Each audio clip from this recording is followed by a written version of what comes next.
একজন fictitious person writ petition করে সেই এদের নিয়োগ আটকে দিয়েছিল, অথচ ইতিমধ্যে রায় বাস্তবায়ন করে এদের সবার নিয়োগ গেজেটেড হয়েছিল।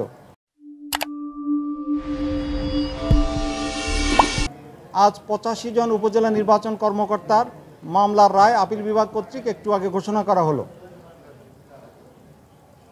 2007 সনে চাকরিচ্যুত এই 85 জন নির্বাচন কর্মকর্তা 2010 সালে ট্রাইব্যুনালের আদেশে, অ্যাপেলেট ট্রাইব্যুনালের আদেশে চাকরি ফেরত পেয়েছিলেন। সেই চাকরি ফেরত পাওয়ার পর নানাবিধ আইনি জটিলতা তৈরি করে এবং হাইকোর্ট বিভাগের অ্যাডমিনিস্ট্রেটিভ অ্যাপিলেট ট্রাইব্যুনালের রায়ের এগেনস্টে হাইকোর্ট বিভাগের কোনো অথরিটি না থাকা সত্ত্বেও হাইকোর্টের একটি বেঞ্চ একজন ফিকটিশিয়াস পারসন রিট পিটিশন করে সেই এদের নিয়োগ আটকে দিয়েছিল, অথচ ইতিমধ্যে রায় বাস্তবায়ন করে এদের সবার নিয়োগ গেজেটেড হয়েছিল।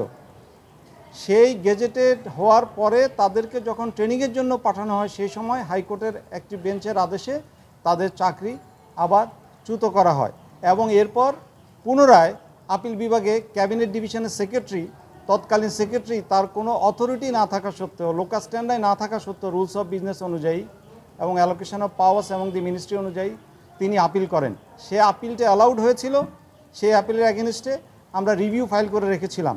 সেই রিভিউ শুনানি শেষে আজকে মাননীয় আদালত, বাংলাদেশের সুপ্রিম কোর্টের আপিল বিভাগ সেই রিভিউ পিটিশনে লিভ গ্রান্ট হওয়ার পরে অ্যাপিল অ্যালাউ করেছেন, সবাইকে চাকরিতে পুনর্বহাল করেছেন, সকল সুযোগ সুবিধা সহ। আবারও বলছি, সকল সুযোগ সুবিধা সহ।